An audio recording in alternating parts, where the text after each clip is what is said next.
Ladies and gentlemen, welcome back to the Blue Frontier. James here, joined by Ryan and Shan. It is currently Sunday evening on the East Coast of the United States, and we are very excited to talk about this match as Everton took an absolutely massive 3 points away at Selhurst Park by beating Crystal Palace 1-2 Saturday afternoon in London. Toffees doing the league double over Palace for the first time since 2004-2005, which seems hard to believe given the big results that we've gotten against Palace in years of late, but also Everton's first away win in the capital city in 8 matches. We had, I think, drawn 3 and lost 4 of our last 7, getting the win. We're very excited to break down the match. Before we do that, just a reminder that if you enjoy the show, do us a solid, leave us a rating and review on your podcast platform of choice, on Apple and Spotify in particular. We really do appreciate that. Follow us on socials. Share the episode if you enjoy it. Really helps get the word out and get new listeners to come into the fold. Before we get into it, I just wanted to give a quick plug because the North American Toffees Supporter Network announced yesterday, or a couple days ago, that the dates for Toffee Fest 2025 have been officially announced. It's going to be in San Diego in April from the 11th to the 13th. They had the inaugural Toffee Fest last year in Chicago. Unfortunately, I was not able to make that one. I'm tentatively looking to go out to California this year, but it's just a get together for North American Toffees, and they do a lot of cool events. It's going to be the weekend of the Forest match, which will be a huge one, and they plan a ton of awesome events over the course of the weekend. They'll do the watch party, but there'll be events and activities, merch, raffles, and prizes, and some special guests that they've alluded to. So I'll put the link in the description of the episode along with the links to all our socials and everything. If you're interested in signing up, encourage you to do so. It seemed like it went really well last year, and obviously Everton flying at the moment, so it'll be all the more exciting to get together with fellow American Evertonians. With that, I hand it off to Shan. He's refreshed and revitalized after his trip to the spa to give us the summary quote of the match. Thanks, James, and really appreciate you mentioning that. And I would like to echo what James said. I actually did attend the Chicago Toffee Fest last year, and it was an incredible time, and I look forward to attending this one. Great spot for San Diego. I know the California Toffees have been loud and clear of wanting some favorable treatment, so it seems like they got their wish. But yes, let's go into the summary quote. Easy choice for me. The Robert Morrison, always great contributor to the Discord. What a performance, man. Defense took a while to get rolling, and the Palace goal was not great, but the response to keep pushing and going for the game is impressive. Beto was immense. Charly, what a starting debut. Job, Tark, and JB and Maiko did their job when it mattered, and Ghana continues to defy time. No kidding. I don't know what Moyes is doing, but this team is so much different from who they were under Deitch. Up the Toffees, man. Wow. And I think that was a really good summary of how we feel. Score predictions. This is going to be a fun one.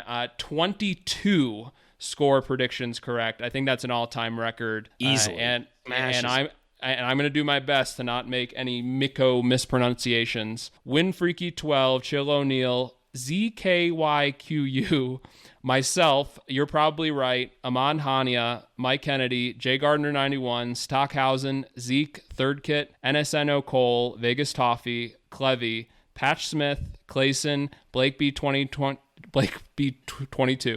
Bruce Sparky, Blue Fink, Magic is Might, Preachy Sports. I will say one of the score predictions is under internal review, Barks, because he put 1-2 down. Doesn't count.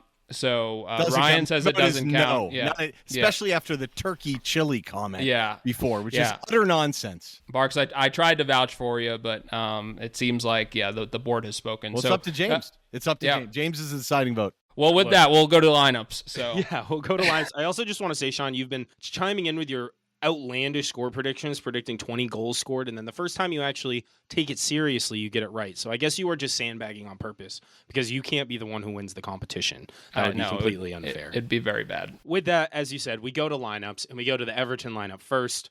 We, of course, know that Abdullah Decore was serving a one-match suspension for his red card for riling up the Reds. Worth it. Totally worth it after the final whistle in the derby. As a result, we get a full debut for Charly Alcaraz coming in directly in his spot. Second striker, right behind Beto. The news, of course, also that Njai was injured, we know, in the derby, and the results seem to be that it's a medial ligament injury and that he's out for quote-unquote, a number of weeks. So I think I heard a rumor that he could be back in April. That's the earliest hope, and we hope that his recovery goes well and that he's back firing. But in his stead, we get Jack Harrison, who, of course, subbed on for him in the previous match. Otherwise, Moyes keeping it the same. No need to go through that in great detail. We know the results that we've been getting with that strong back line in the midfield pairing of Ghana and Garner.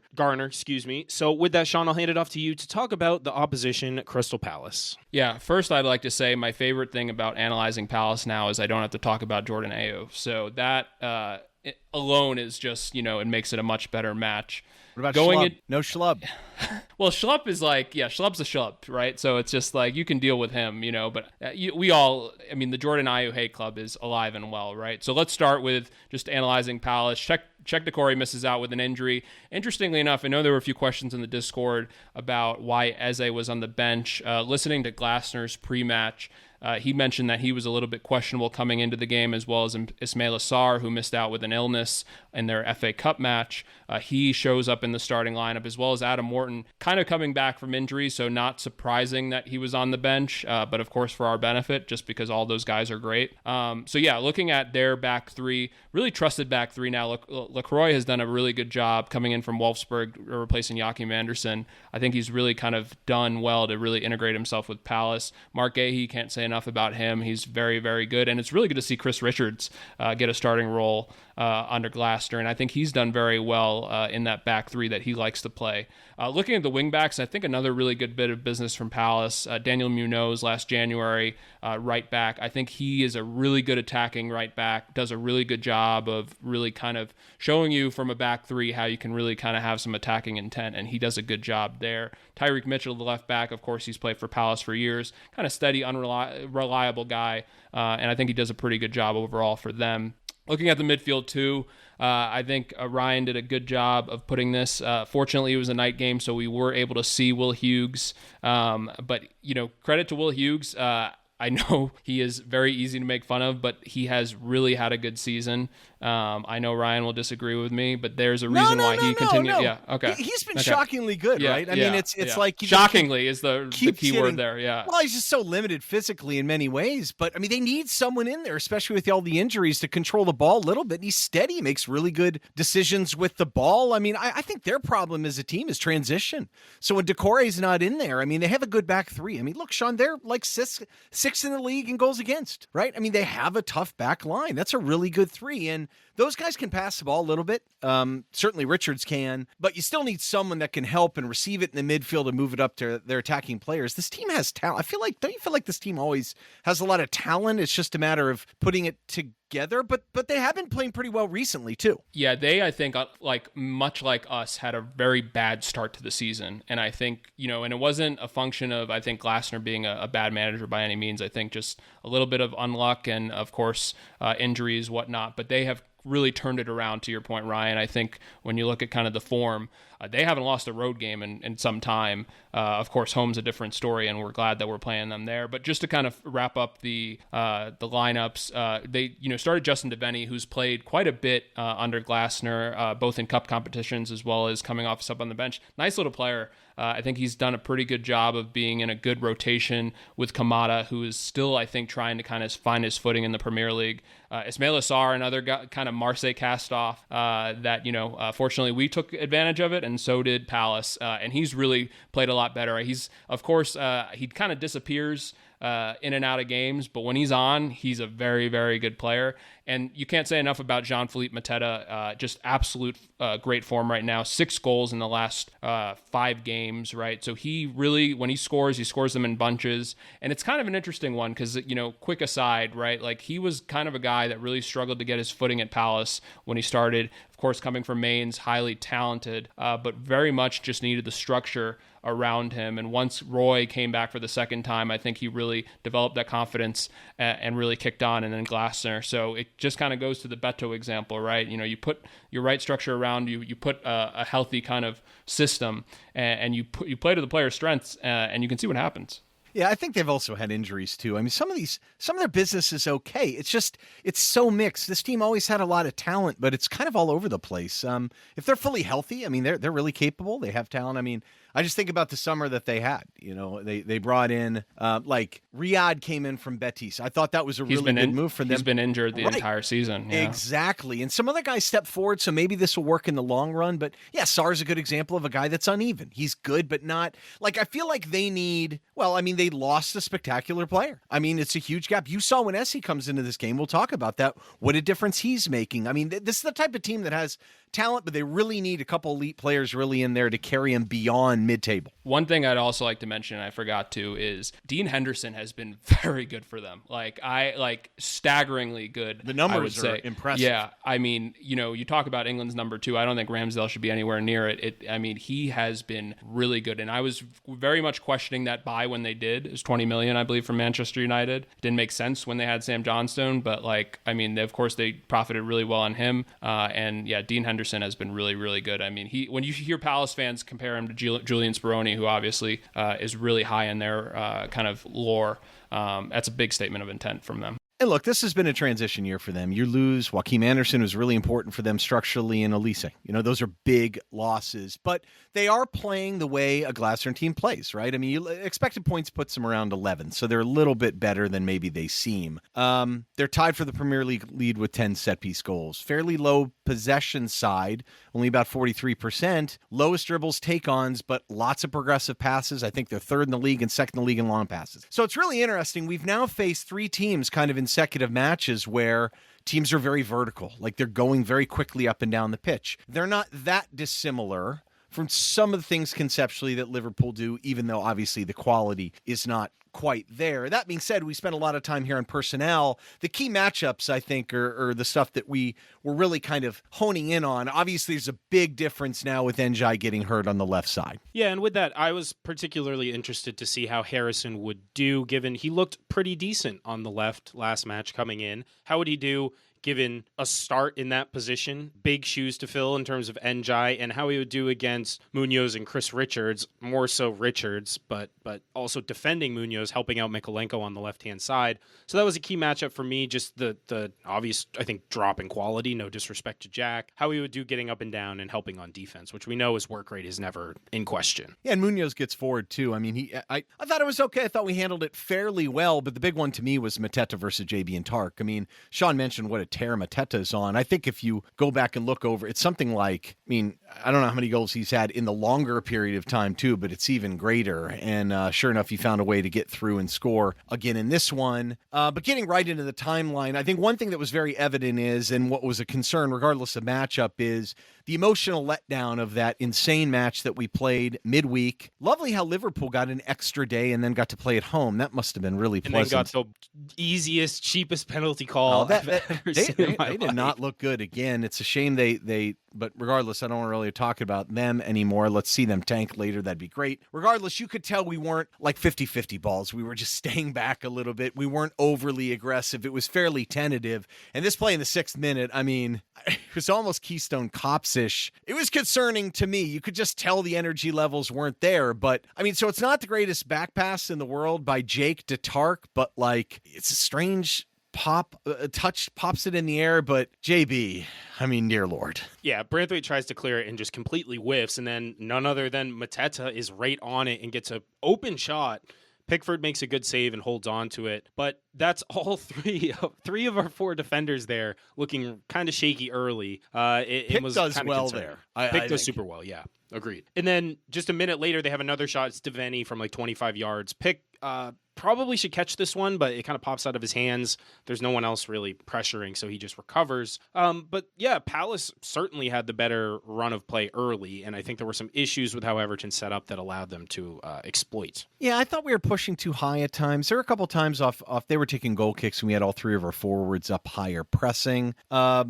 James, interesting, you alluded to Charlie's playing more of a second striker. I think he's still playing a 10, but Beto dropping deeper, putting them close to each other, was a little bit problematic in transition as well. So maybe it was an attempt to kind of make that happen, but yeah, we were getting outnumbered in midfield. I think Jack pushing up higher was allowing him to be played behind a bit. So in essence, it was isolating Ghana and Mikolenko versus Sarn Munoz, which was not a good matchup for us, but I think the problematic was it was compounded by when they attack on that right side. Once they went by Jack and Jack wasn't dropping deep to make numbers, then Devaney came in and formed kind of a third midfielder for them. And Garner is not good positionally anyway, so when Ghana would come out a little bit, he wasn't filling in behind him, or he had 2 choices. Like he had to make a decision. Either he drops deep in the hole or he picks up Devaney cutting across in the middle. And I think it also allowed other guys to get up the pitch too, because I felt like Mitchell was way high at the pitch at times too on the backside. So anytime they had sustained possession, mean, it was tough. We were outnumbered, and they were creating some chances, or at least getting very close to creating chances. Yeah, this is where, when we talk about the impact that Abdoulaye Doucouré makes, like, this is kind of where you see gaps in the midfield.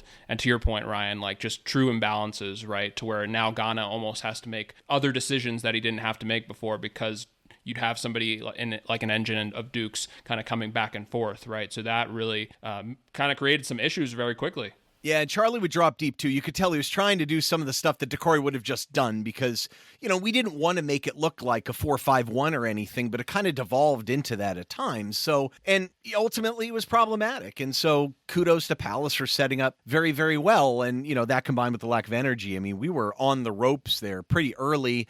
Strange situation in the 19th minute here. I'm curious your guys' take on this. It's a corner from Lerma, takes the ball. They called that the ball was out of play. Now, there was a ton of curve on this ball. The ball was bending all over the place. And if I'm the line judge, I mean, you're literally right on the line. So it shouldn't be a difficult call, but I feel like he waited really long to blow the whistle, and then it kind of went to VAR, which I don't know if you guys came up with a better explanation from this one. It was a very strange play. Well, you don't see that called all that often. And then the fact that they weren't able to get, I guess the only camera angles they showed made it look like the ball stayed in play. I didn't see anything where it was clearly out. But to your point, Ryan, live, you should have a pretty clear look at the line and be able to make that determination. I also want to call out that it was a really good header from Lerma at the back post. I mean, he put it top corner, no chance of Pickford getting to it. So I felt like we got kind of lucky there just because it looked on the replay like there was nothing wrong with the corner and that we conceded.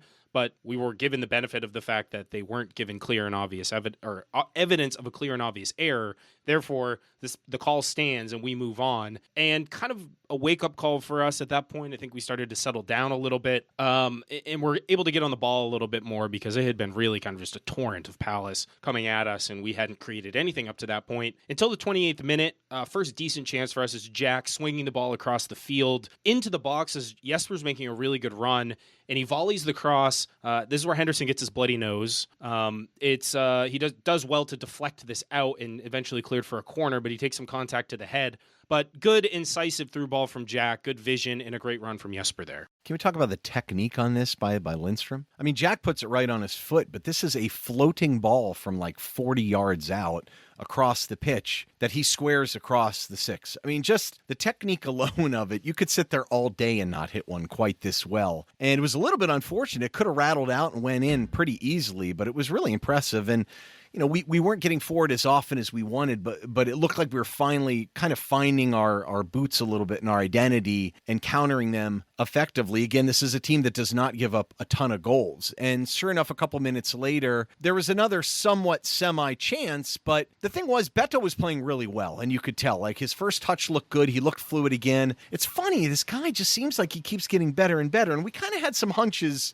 that he might be that type of player, And Charly and him started developing a little bit of chemistry, and you saw a hint of this in the 32nd. Yeah, this is Beto flicking it on to Charly. I just wanted to put this in here because the first touch that Charly takes to take it kind of into space around Gahey was amazing. He takes it right out of the air, touches into space, and then I think he just takes a really aggressive shot from like 35 yards out. It is our first shot of the game. It is on target, but I feel like he has a lot of space to run into and maybe try to like drive forward and let Beto get forward and let Lindstrom kind of run and overlap. And he just, being aggressive, rips a shot. And he struck it really well, but it's just, not a high percentage look. Let's put it that way. No, he's got a good right foot though, so he's obviously trying to get onto it and make something happen. So maybe not the highest percentage thing, but yeah, a little bit of relief. But it was evidence that we were coming back into the match a little bit, thank heavens, because we did not look like we were at the races for a while. Yeah, up to that point, it was 4-0 in shots for Palace to us, so our first shot of the game, and they had 56% possession up to that point. And again, I think we continue to get a little bit lucky after this. In the 35th, there's a bit of a scramble, and Tart kind of falls on the ball and ends up getting a foul call that I don't think was a foul at all. But we were under a lot of pressure there. And then in the 41st, this is when Sarr hits the crossbar. Richards dances through our defense, and so Sarr, well. I mean, that's a center back. It's unbelievable. crazy Mateta too. handles. Yeah, exactly. And Sarr just does a little too much, tries to hit the stuffing out of the ball and rocks the crossbar with his shot. He does not have the most finesse as a player, but pace and power, man. He has these great moments. It's just in this one, man, just kind of tap it in, He just kind of slams it, but he is who he is. Ryan, you know who does have finesse? Beto. And when I think of finesse, that's who I think of. Not normally, but yesterday, shall I say, he showed some finesse here. Yeah, and I mean, in the 43rd minute, I don't know what Tyreek Mitchell was doing. I don't know if he saw the ghost of Will Hughes that, was basically kind of so available. Weird. I mean, it was one of the weirdest. Jefferson Lerma, it was kind of like that Tim Tebow meme of like him throwing the ball and it's like 20 yards away. Like, I don't know where this ball was going, but ultimately, like, Jefferson Lerma was confused. And then, of course, Charly, just Johnny on the spot, takes it really well and just absolutely beautiful pass to Beto. Takes it so well. And once again, just kind of just this really sublime finish just in traffic. Munoz does pretty good. He gets a foot on it, but still great. I mean, you look at kind of that window to finish that between Dean Henderson and Daniel Munoz. And once again, as Beto said in the post-match, we're playing Beto. So, so Love it. It was so good. It was so good. But yeah, absolutely clinical finish. And very much I was so relieved because it was like the full circle of the Southampton match where Beto struck the crossbar and then they immediately score. So I felt like we finally got the karma back that we deserved. Yeah, I don't know if we deserve to even be up at this point. We'll get into the halftime stats at all, but this is one where you're like, wow, how the heck are we up 1-0 here? And look, they have a good defensive team, but they're not necessarily the best goal-scoring team, even if they do have some attacking talent. The announcers criticized Beto's first touch on this one. He didn't play it out in front of him more. Like there's one way to score goals or something that he should have.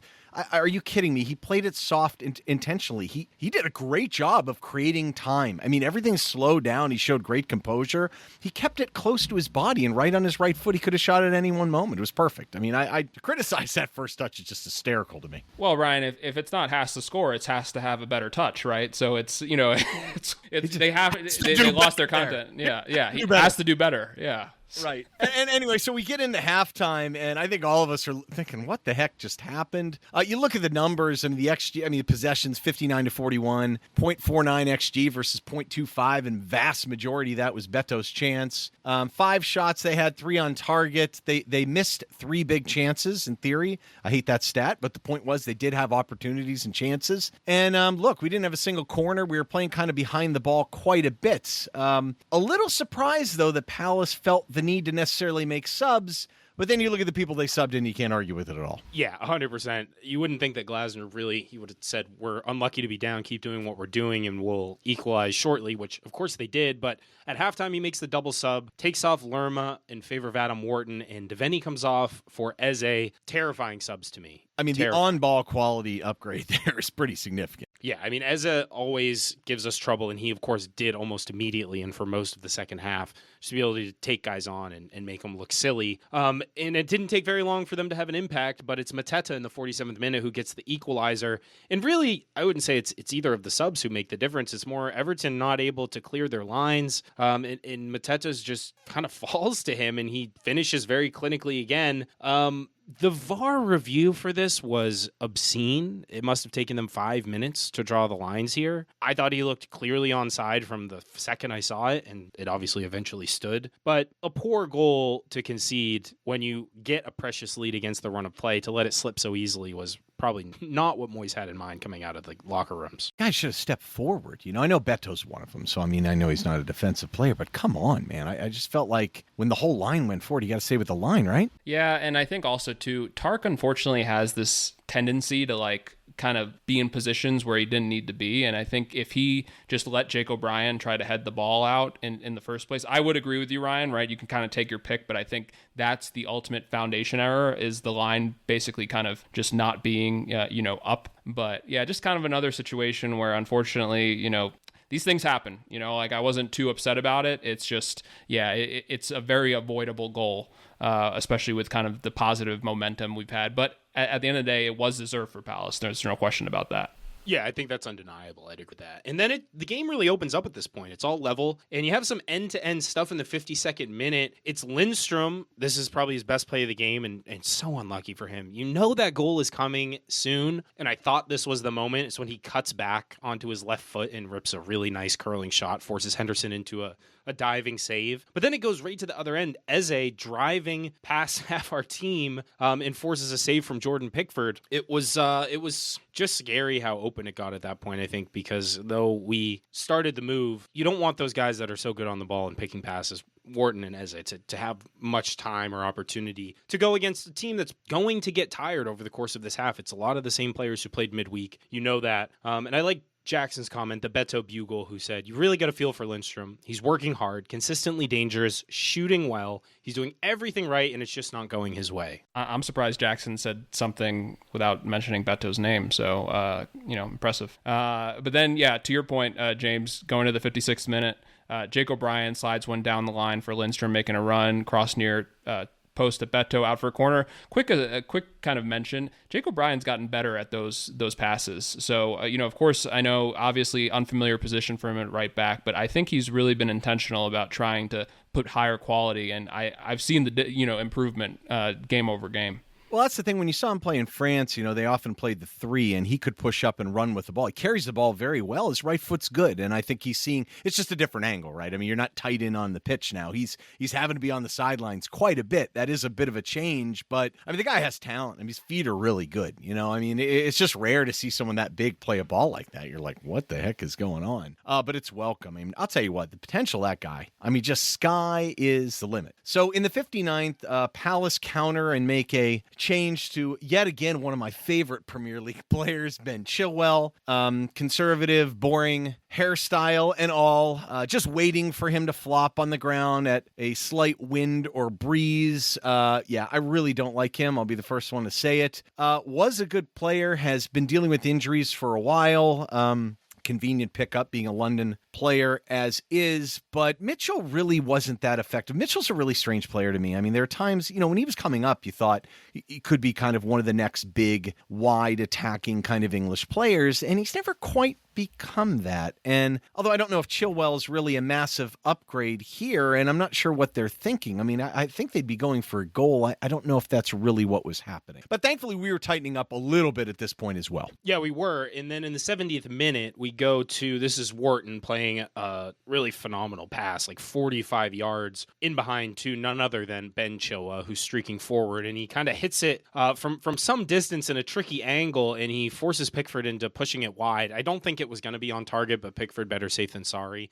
But that's the type of moment. Quick, incisive attack, get the ball forward, strike fast, and maybe catch us out. A lot of skill from both those guys, for sure. Wharton's great at passing forward. I mean, he's such a precise passer from deeper. He's got some questionable issues positionally, but in a situation where you needed to come back, I mean, God, he's deadly. Just line cutters all over the place. And Chilwell does well here. I mean, it's just too bad he isn't the softest player in the Premier League, or else he'd be a lot more effective. I'm sorry. It's too easy. I can't go. I feel like I've never had a chance to really kind of bag on the guy, and I'm taking advantage of it right now. I love this sub, by the way, in the 78th minute, because I think we're all sitting back saying, this team is exhausted. We need subs somewhere. Weren't sure really where. I thought at this point, I mean, a tactical change would have been helpful. Not exactly what happened, but personality and style of play, it did change things a little bit. And Ashley Young comes in the 78th, and he could sit back a little more deeply and maybe keep us a little more behind the ball. I feel like we were at our best when we were behind the ball, but much like he did in the derby in midweek, immediate impact from Ashley Young. Yes, certainly an instant impact, and not behind the ball at all, actually on the ball. And this is, of course, in just a minute after he comes on the field. It's the winning goal. It's the Jack cross that just looks like he tried to punt it as high into the air as he possibly could onto the far post. Nobody called fair catch, though. No one called fair catch. Jake O'Brien is there. He hits it down into what looked like kind of an obvious handball, but Anthony Taylor says play on. And it falls to Young, who, this is not an easy ball to hit. And he hits it. It's got a lot of spin on it, and the technique is really good to just I think he's trying to shoot, but he ultimately just ends up putting it back into the mixer. It deflects off Will Hughes and falls to none other than the guy making his full Everton debut, Charly Alcaraz, who has a deceptively tricky finish, but kind of just places it by Henderson into the lower right-hand corner and then hits the Siu celebration. What did you guys make of that? I mean, he can do whatever he wants. He showed so much composure on that shot. That's perfectly fine. Yeah, Ashley Young's trying to kick the ball down, you know what I mean, to not hit it over, and does really, really well. I do wonder what would have happened, though, if the roles were reversed and Hughes was ever standing in front of a keeper. Can you call obstruction from a ghost? I mean, he's like transparent. Just a thought. No, I think Charly does really, really well here. We know he has a great right foot, but I mean, this is a massive moment just for the season in general. I mean, it didn't look like we were going to get much from this game. It was even. I mean, it was anyone's game at this point too. And, you know, credit for the team for still just pushing through and whatnot. But man, what a beginning for this guy, huh? I mean, what a match. Just he gets the helper and the game winner. And I think watching it back, it's funny because I think if that deflection doesn't happen, I think Ashley Young scores, right? Because it's a really well hit ball, to your point, James. And then Charly, just the composure, right? And we've been kind of clamoring for this, right? We have these chances over time, and we just haven't been taking advantage of them. And so it's nice to be on kind of the right side of that for once. Ryan, to answer your question about the ghost, I think Anthony Taylor was calling a great match. If it was Michael Oliver, I think he would have called obstruction. So, can we talk about that, by the way? The one thing he didn't call a couple times is he didn't give yellows that I think some people thought they were professional fouls, but I really don't think they were. I don't think they were attempts. Like, a professional foul to me is an intentional foul just to slow down the play where you're not hurting anyone. There's nothing dangerous about it. You saw a couple plays in this match where I really think they were trying to avoid a foul or trying to really go for the ball. There was one where Gardner just slid in late, which is probably a little bit more of one that he did give a yellow. He didn't give yellows for these.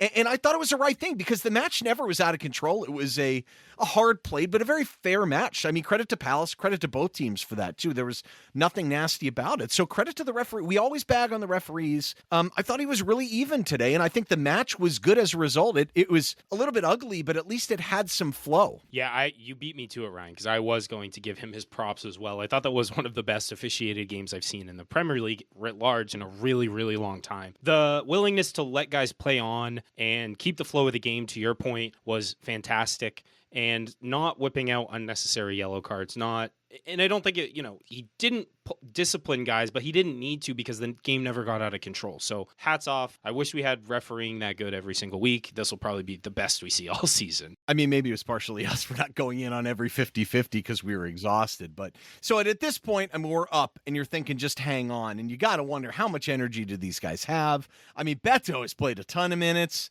You've got Ghana out there who's not exactly a spring chicken. And I'll tell you what really the difference here. Our crowd, our away fans at this point, like blaring through the television. God bless these folks. Spirit of the Blues is ringing out at this point. I mean, I can't say it enough. I've been to my share of a couple away games, and they're noticeable. Man, it's just totally impressive. It's not the easiest trip to take it down to London. Stevie B, too. Steve B from the Discord was on his extended trip out there watching matches. He was at this one and gave a report from the Arthur Waite stand at Selhurst Park, and just echoing our same sentiments. Away support wills the squad over the line in the closing minutes. I swear it's got to be, as a player, you hear that, you're like, I cannot let these guys down. Yeah, I mean, it's incredible, Ryan. And to your point, right, like, we talk about it often, but for them to continue to support the club the way they have through just time and time of just disappointment, and it's just so good, and I'm so happy for them, especially the faithful that travels for these games every week, to really kind of finally see a product that's worth their support. Yeah, a lot of thankless, long day trips across the country over the last few years. So to finally get, I think this is our first back-to-back away win since 2023-24 season. So since last year, it's been a while. And it's been, these people spend their hard-earned money and their entire Saturdays or Sundays traveling up and down. And to get that reward is just special. And the players, I think, are cognizant of that and appreciative of that. And they certainly got it done in the closing minutes without a doubt. I mean, Glasner in the 87th, he brings on Nketiah and Kamara to try to just full send, let's go for it. And it just wasn't really enough. It wasn't enough. I just love the old guys are the ones that really doing it. Ashley Young played I mean, some of his best football. He's been amazingly good this year, to be perfectly honest. Man, he came up clutch so many times here. The one time he battled and was doing step overs and trying to win the corner, which was totally unlucky that he didn't. I loved when he let the one ball go out of bounds on a goal kick too, which is so smart and so savvy. And Tark at this point too was just running around flying and winning battles all over the place. And sure enough, we saw it out. I mean, there were a couple dicey moments with the ball loose, but when you have that many numbers back and playing with us, I mean, those guys are like a wall back there, man. It's not easy to get through our big three guys when they're stepping inside the way they were. And say whatever you want with our midfielders. They were in there and winning balls and playing tough. I also thought that in particular, we don't mention it, but I believe we subbed the Wizard in, near the end here too, and the Enchanter, whatever you want to call Tim. And I thought he did a really nice job too. I mean, just being able to carry the ball a little bit, being able to get after guys. He's a physical presence. And Charly clearly apparently he was cramping up and whatnot. I mean, he'd done plenty enough, but credit to him. Sometimes he can get a little out of shape. I was pretty frustrated with our midfield most of this match. They were running up the field at times stupidly. But even when he's out of position, just having those legs and the athleticism there was helpful as well. And I mean, somehow Everton are tied for 12th in the table. I mean, it's unbelievable what a turnaround this has been since Moyes has taken over. Although I would argue this, I'm not sure it's really Moyes. I'm not going to lie to you. I mean, there are a couple different factors here. I mean, I think you got to factor in a particular type of animal species first, as well as I think that the Discord deserves some credit for spitting out offspring. I think these are two big factors that are overlooked. Yeah, for those who are just super confused listening right now, we'll explain. Firstly, we have Rav Fugel from X/Twitter who said, I want to see West Bromwich, Norwich, Sheffield Wednesday, Swansea, and Cardiff promoted. Then we can face clubs with birds in their logos more often. That seems to be a common theme for Everton getting wins lately. And then we also have a couple newborns who have brought luck upon the Toffees as well. From OG Shill, who said 1-0 in the lifetime of my little girl. Charlotte will bring Everton back to the promised land. She couldn't even sleep last night. She was so excited for the match. And then from Vegas Toffee, since she was born the night of the Villa match, we have not lost a game. This is the infamous, or famous, I should say, Eleanor. I'm going to give her 1% credit and Moyes the other 99%. That's 4 wins since Eleanor, Vegas Toffee's granddaughter, was born. So not Moyes, it's the babies. Yeah, Roland call on the Discord calls her Queen Eleanor. I love it. Like Queen Eleanor is just presiding over wins after wins. Yeah, I mean, in all seriousness, just what a fantastic win. I'm curious what you guys think about Nick's comment here, because he might be right. Going into Nick's comment, most impressive win of the Moyes era for me. 3rd match in 7 days after the emotions midweek with 0 squad depth. Beto excellent again. Alcaraz opportunistic. Fantastic 3 points. Let's look up the table and bring on United next weekend. I think, to me, I will still probably say the derby is probably the most impressive, just in regards to what it meant for the collective whole and just the impact, I think, on the last. But in terms of, I would say, the actual result of the table, I'd probably agree. Yeah. I mean, the most impressive win, since it was a draw against Liverpool. Yeah, it was probably Brighton at Brighton. But there was a lot of fortune there too, and I mean, we stuck together and fought. But he might be right. I mean, the bottom line is that the 3rd game in 7 days, you could tell we were tired, and the fact that we just kind of willed it out says a lot about the character of this team. I don't know if we really deserve to win or not, but I will say this: Moyes does deserve a lot of credit. It's not just putting players in, the best players out there too. And Joel Parker at Joe Lazo on Twitter, I recommend going to check out what he's written. He writes for Between the Posts, and he was one of the founders of Toffee Analysis that I used to write with, and I still talk to those guys a lot. And he kind of does this whole analysis, and it's a bit of a parallel to some of the comments we were making when Moyes came on, the idea that we initially thought maybe Mikalenko would drop deeper and he would push up someone like Patterson, and how Moyes likes to have a little bit of an unbalanced back line where he'll keep a fullback back. And I think what we're seeing is, and what he shows is, the different nuances of Mikalenko pushing up a little bit. And he's had some good crosses. He's maybe not the most dangerous, not really a wing back, but it's not just the crosses. It's the fact that he's been able to open up the left side in the half space for Njai running with the ball in particular, and Jack back stepped up and did pretty well as a different type of player. And I think it's worked. I mean, Jake has been really good. And even when we're outnumbered at times, I mean, they're still making good individual plays. And, just credit to David Moyes again. I mean, the team obviously is feeling it. But this one was just blood and guts in many ways. And the players just deserve so much credit for just hanging on and seeing it out. The thing that I have to give Moyes probably, I think, the most credit for, besides just the results and getting Everton to safety so quickly and letting us enjoy the rest of the season in relative comfort, I'm still kind of flabbergasted at the move Jake O'Brien to right back, which I don't think I had seen a single person suggest. We certainly never talked about it really as a possibility on this pod, and he does it, and it just yields massive results almost immediately. And we talked about that as sort of a pillar of Moyes' success as a manager, is putting guys in positions to be successful. I would not have predicted Jake O'Brien to be having the type of performances he's been putting in at right back. Well, in our defense, though, we did talk about going to the back three in order to get him on the pitch because he's so good. I'm not saying that's really what happens. That would have been the way. There's no reason why Dyche couldn't have done that. He did it middle of last year. That's what's so just frustrating about it. But yeah, the way he's done it, I mean, the first match was a little different. He was more tucked inside, and Lindstrom was chasing players. So, I mean, he was a little bit more of a wingback. So maybe that was a little more natural. But yeah, flat out, some of these matches, Jake has played wide. I mean, he's been a legitimate right back. So yeah, you got to give him credit for that to some extent. I don't think we necessarily saw that. I actually think this match I would have liked him to go to a legitimate back three at one point because we were getting out tactic a little bit, but you got to give him credit. I think the other people you got to give credit for is a recruitment team. I mean, if you notice, some of these guys were brought in on some pretty darn good numbers, and I know people have given me crap about supporting these guys, and maybe it's because I really believe in them. I think we have a lot of guys behind the scenes that are very, very good. Some of them, of course, I admit, but I think they're good. It's not just knowing who they are and knowing what they've done in the past. And I mean, it's starting now. Beto's coming on. Charly looks pretty darn good for 15 euros. We'll get to your quote in a second, James. Who's left here? I mean, about the only negative you can say is the moped, and the moped killed it for Brentford. And I know he didn't play today for Marseille, partially because they were just pounding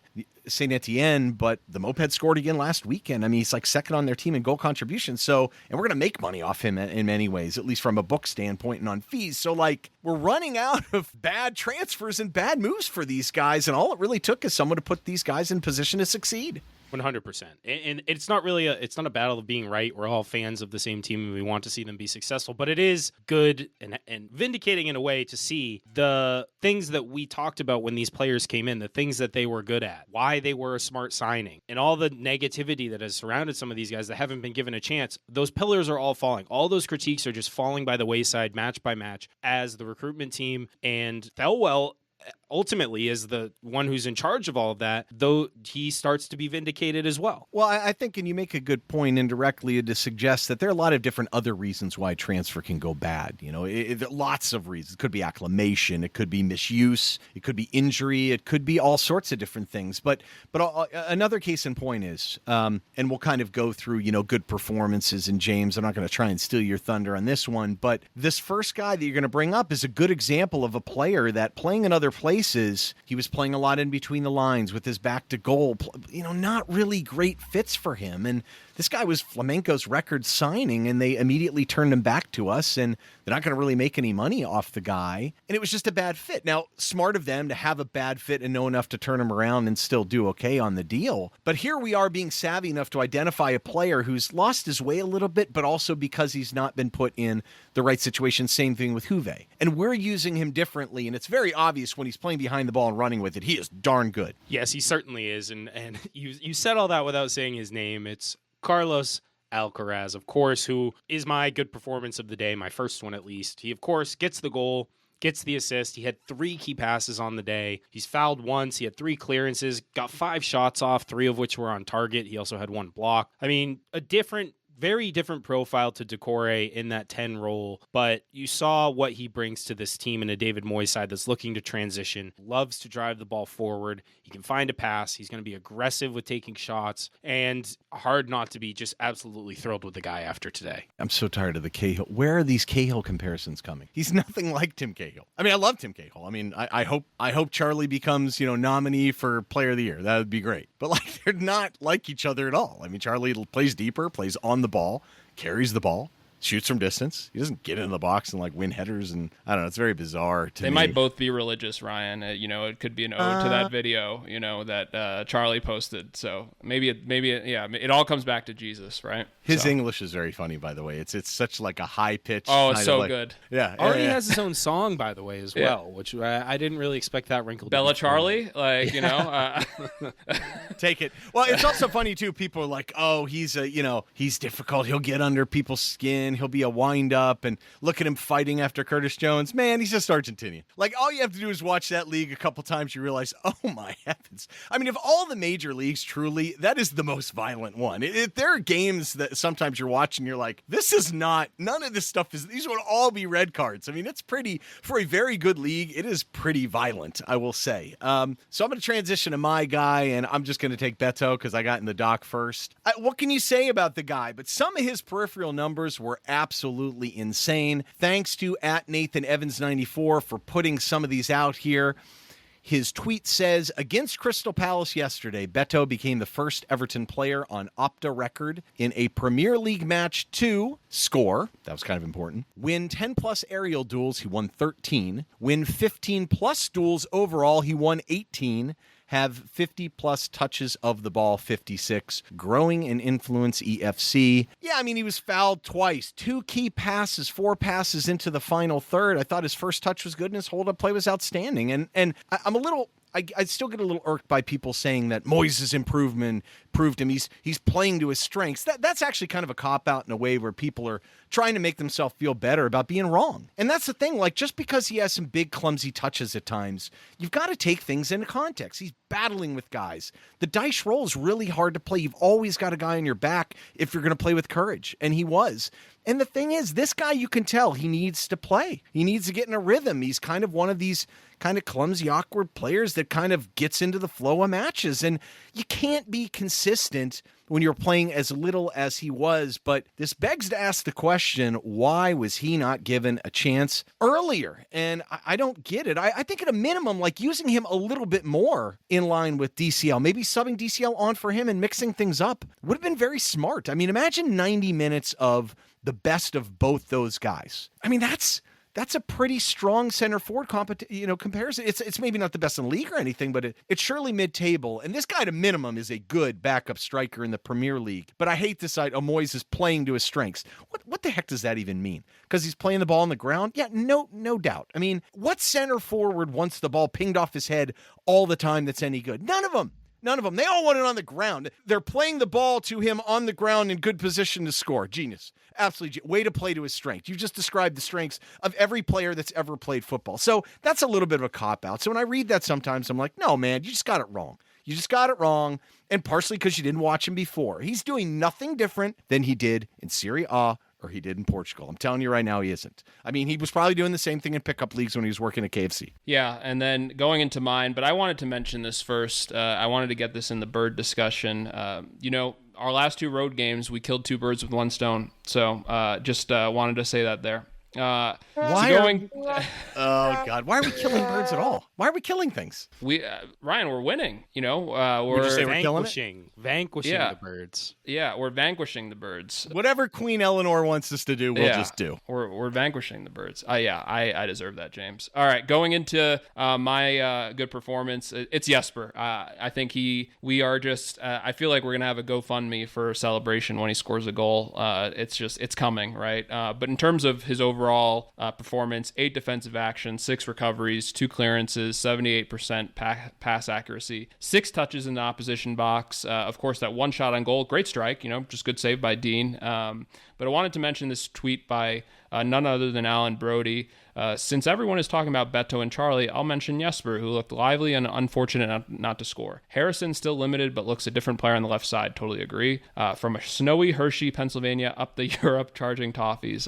Hurts for me to mention that, but that's okay. But yeah, I think tough to really kind of top Beto and Charlie, but I think Jesper, among many others today or yesterday, had a very good match. Well, he was important too because what they were giving up is they were pushing Mitchell way up and it left space behind him. And credit to, I did not know Lindstrom coming into the season had this sort of defensive work rate. It's just kudos to him. I mean, we in the team assessment, James, if you recall, we did mid-season, over in January. His defensive numbers were some of the best in the league for a wide player. He's just showing a different side of him that I didn't think was there. But think about it, man. I mean, he set up Beto on the doorstep, which was a really good save. His shot was pretty solid. I mean, he was off his left foot. He stumbled a little bit, and his pace is badly needed in this team at times. There was a couple times where he ran by a guy or chased guys down. That's been massive. I think another guy too that we're not, it's kind of funny, we just take him for granted this time, is Jordan Pickford. I mean, Pickford, there was a lot of kind of strange moments and uncomfortable saves that he's just keeping it out of the net. I mean, you can't blame him on the goal. I mean, that was a layup and a good finish, but I mean, 5 saves, 15 to 29 long balls. I feel like his distribution has been more cautious and smarter under Moyes. I think it was getting that way a little bit at the tail end of Dice kind of reign, whatnot. But I think Moyes clearly has made it a bit of a point. And it's very funny. Glessner made a comment after the match that at some points they were trying to keep their guys back because they were afraid of Pickford's quick distribution. I found that a little bit odd, but maybe it's one of those things. We've seen what happened when Beto gets behind someone. He's big and strong and fast enough where you can't quite get an angle on him and he's trouble for you. So maybe that combination helps us a little bit keep them off the back. But kudos to Jordan Pickford. I mean, he's probably the number one reason why we stayed in this league if you had to pick a single individual. And maybe we don't give him as much enough credit because he's been so consistently good for so long, but I think this is a great performance by him too. Agreed. I mean, we could have easily been down a couple goals early, and he was pivotal in keeping us in the game and throughout. And really like the mainstay in the Everton team throughout almost the entire Farhad Moshiri era to date, and deserves all the credit in the world in a game where he really couldn't do anything about the only goal scored, but they had a number of very good chances. So hats off to Pickford. I think he kind of goes under the radar, as you say, Ryan, because we're so used to the level of consistent performance we've seen from him over the last number of seasons. A lot of other good ones we could call out, but we'll move on for the sake of brevity on today's episode. I think we'll go into some summary quotes and then a new kind of wrinkle to the pod to wrap things up. We had a couple really good ones. Interesting point here from Peter Dodds, 15, who said, Beto is single-handedly destroying DCL's contract negotiations. At this rate, he'll be paying the club to play next season. I think almost all of us were kind of under the assumption that we should do everything we can to keep Beto and that Dom would almost certainly be gone. Do we think those negotiations, do you think that contract that we had offered DCL at the start of the year is still on the table, given his most recent injury and just general lack of form this season? Yeah, it's tough to say, James, because I think it's almost like the game show Deal or No Deal, right? Where it's like at a certain point, right? He's kind of tanked his value to a certain place where Beto just looks like, and he's under contract, right? So, we have Beto, of course, for next season, and does Moyes kind of in this, month of time where Beto's continuing to play well and show that he can be kind of that striker that he wants, is he kind of the guy going forward, right? There's so many different possibilities too, because at the end of the day, like Beto might not be who Moyes wants, but at the end of the day, his value can basically go higher for the summer to be sold. So there's a lot of wrinkles to this, but then also too, you have Broja, you have Trimiti, right? And what's Trimiti's role kind of in all of this? So very hard to kind of really, but I agree with what he says, because why do you have to kind of pay that type of wage at this point for a player that, his value is probably not in the greatest place? Well, it's hard to find a good striker. Hard to find a consistent one. They're very expensive typically. And I mean, unless you're going to go massive and go big and get someone who's really a stud, that's going to relegate Beto for sure to the bench, which is the ideal, I think. I mean, I like Beto a lot. I think he's doing a lot of good things, but I'm not under any sort of illusion that this is necessarily a top flight Premier League striker. He is playing like one right now. I can't argue that. Maybe though, he does give you the chance potentially if that opportunity doesn't present itself in the summer, knowing that we're going to need like 10 or 11 first team players, that maybe you invest more on chance creation to score more goals rather than a guy like that. I don't know. Or you invest in a guy that can kind of come in and back up and change things around, because it looks like Dice was really, the center forward is the one position he had to have a certain profile, right? So you're kind of locked into that. And I think Moyes, to a certain extent, I think has some of those preferred type roles. I would think he'd like to have pacier center backs for sure. I think he'd like to play that way. I think he would like to have at least one attacking style kind of wide player. And he wants guys that can run and carry the ball. He doesn't really necessarily have that on the right side the way he has it maybe on the left with Njai. Maybe this is one where you can get someone that has a little different profile that could fill in and sub in different places. I don't know. It's really interesting, though. I mean, Beto's sure making a case for him to be around. And I mean, long may his hot streak continue. It seems like everything he's touching is kind of turning to gold right now. But it does maybe give us some options in the summer, and it's going to be a big summer for us. Yeah, and then secondly, I had this tweet yesterday commenting on Alcaraz, of course, with a great performance and not getting carried away because it is just his first start. But I said by the end of the season, the quote-unquote obligation to buy Alcaraz for $15 million is going to feel more like a privilege to rob clause. And it does feel that way a little bit. It's still early days, and he still needs to demonstrate, I think, a level of consistency. But for a fit, as you said just a few minutes ago, Ryan, for a guy who wasn't really able to show what he's best at his previous clubs, to be able to identify that, to bring him in on a deal that could see him coming to us for the fee that Flamengo bought him for, his market value could be significantly higher if he continues to perform close to this level for us for the remainder of the season. So I just think it's really exciting that we were able to get that deal done with those conditions. And I think it's going to look really good in hindsight. I love his versatility, too. I mean, he can play deeper. I mean, wouldn't necessarily play him as an 8, but if you're chasing the game, there's nothing wrong with that. I like the fact that he can play off the left side and carry the ball a little bit. He could simulate, in theory, some of the things that Njai does, not quite to the extent that he does, but he can attack the goal from distance as well, too. I mean, this seems like a guy that can fit in and give you tremendous value and potentially growth in terms of investment. I mean, the kid's 22. I mean, he could keep getting better and better and better. If he just gets a little more precise technically, because he's a little inconsistent, could be a little sloppy with the ball. I mean, the sky's the limit. This could be a really, really good player. I don't know if he's Tim Cahill good, but he's quite good. I just need him to do every post-match video from now on, though. That's what I need from him. You know, just it was just so great to see him score that game winner, and then you could just tell the excitement in his face. And he's going to speak better and better English too. So yeah. Well, he doesn't have to. I'm sure Moyes is fluent in Spanish after his stint at Real Sociedad. Yeah, clearly. I mean, how long does it take to get fluent in Spanish? No problem at all. Spanish with a Scottish accent has to sound wild. Unbelievable, right? Yeah, that would be just fascinating.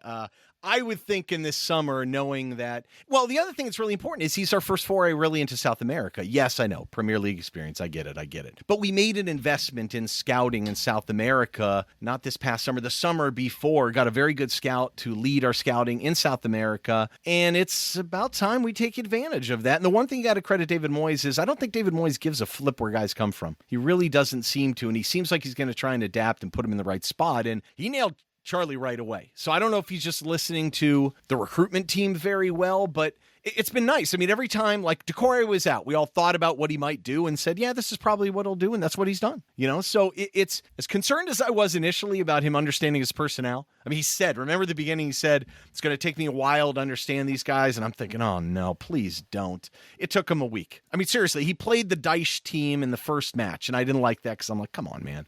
Like, how are you not already ready to go up to speed? And maybe Everton were really not looking his way initially. That could explain a lot. But man, apologies for me. It hasn't taken him very long. And he's got guys in the right role, I think. And it just goes to show you, even when you don't play well, those key moments, guys are in the pitch in the right places to make those plays in those key moments. And I think that's what you saw today. And I think when you look at it too, that the schedule, I mean, we've got it. We'll get into the United match here in a second, but I mean, play at Brentford, at Wolves, versus West Ham at Goodison. I mean, every one of those matches are something we can get something out of. And I mean, we're sitting at 30 points. No, we're not going to Europe. But the point is, like, I mean, we're almost safe. I really, we may even be safe, but for sure with another win, we're probably done.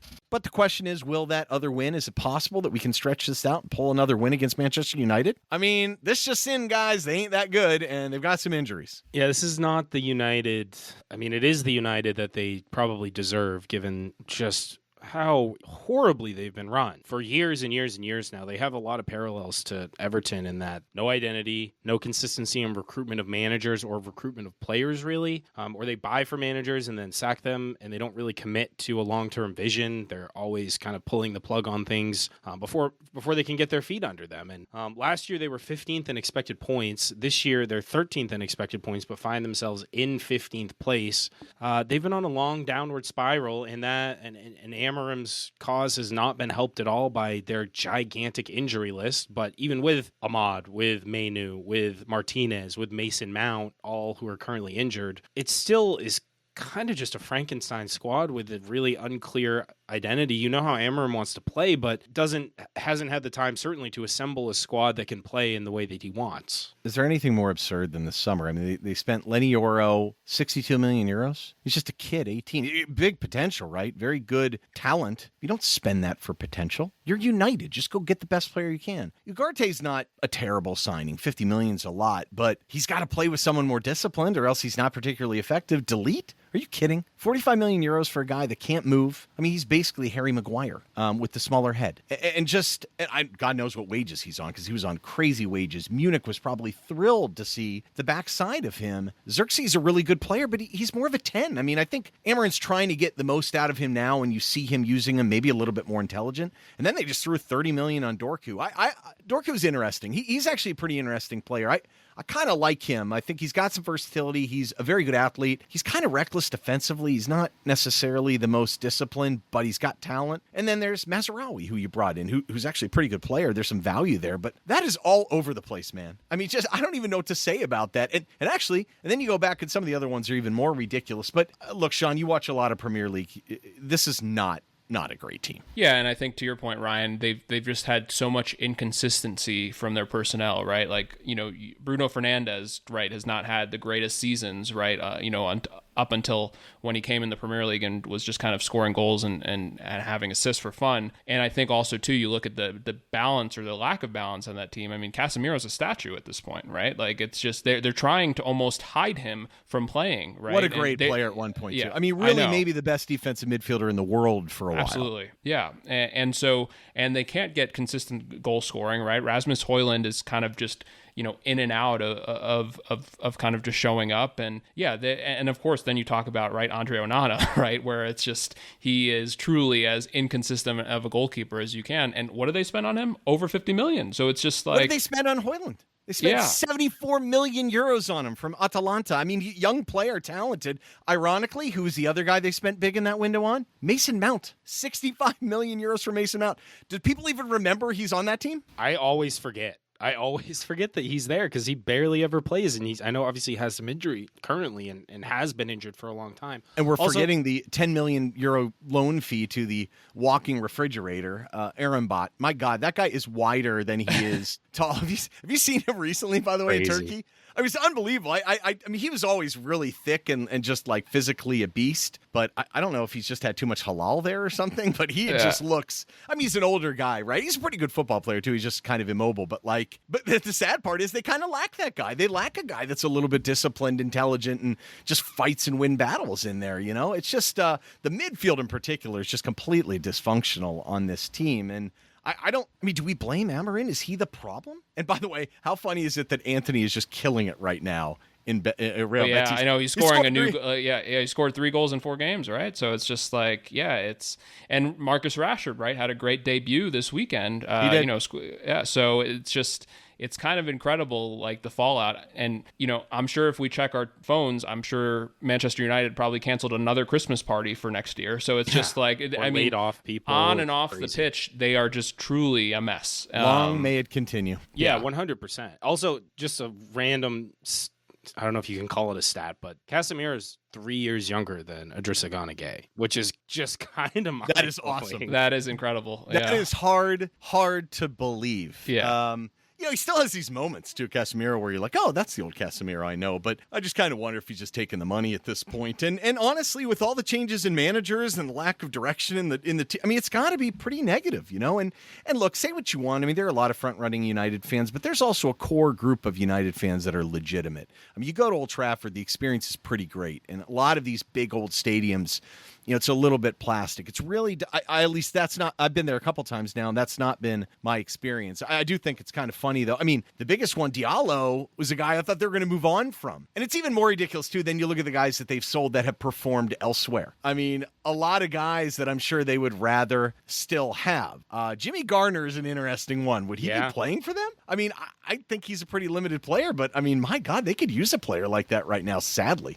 It's really the Dean parallels Henderson? Henderson. I mean, the parallels to JB, Everton. imagine if they got him, like how Why much would he you would not have have helped. made that move? That was such a no-brainer. Ilunga, you think he's doing okay at Forest? I mean, look at all the players they let go. I mean, Mason Greenwood was such a good character. They've really lost some leadership with him. Okay, but that guy is scoring like crazy. I'm not even going to give McTominay credit, but yeah, it's just some of these guys get out of this cauldron too and perform better. I mean, I can't say Wan-Bissaka's been amazing at West Ham, but I don't know. I just think if this is a time to play him, this is the right time to play him, I think. Yeah, it absolutely is. I mean, they are reminiscent of Everton in many ways in that the dysfunction at the club sort of hampers the personnel's ability to succeed, whether it's the manager turnover or whatnot. And with that, I mean, I think to your point, Ryan, it's a great time to be playing Manchester United. So hopefully we can keep the good vibes and win streak going, or win at least the lossless streak. But it would be wonderful to pick up another 3 points and really get truly safe. And I think that's probably a good spot to wrap this episode. This one went a little long on the backside, but hey, we're enjoying Everton again, so we're going to talk about them for as long as we please,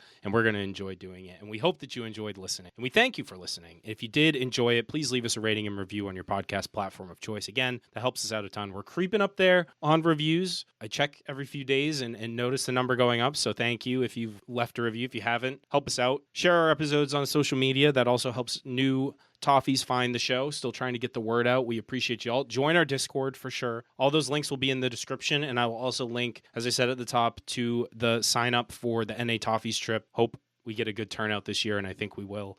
With that, until next time, up the Toffees.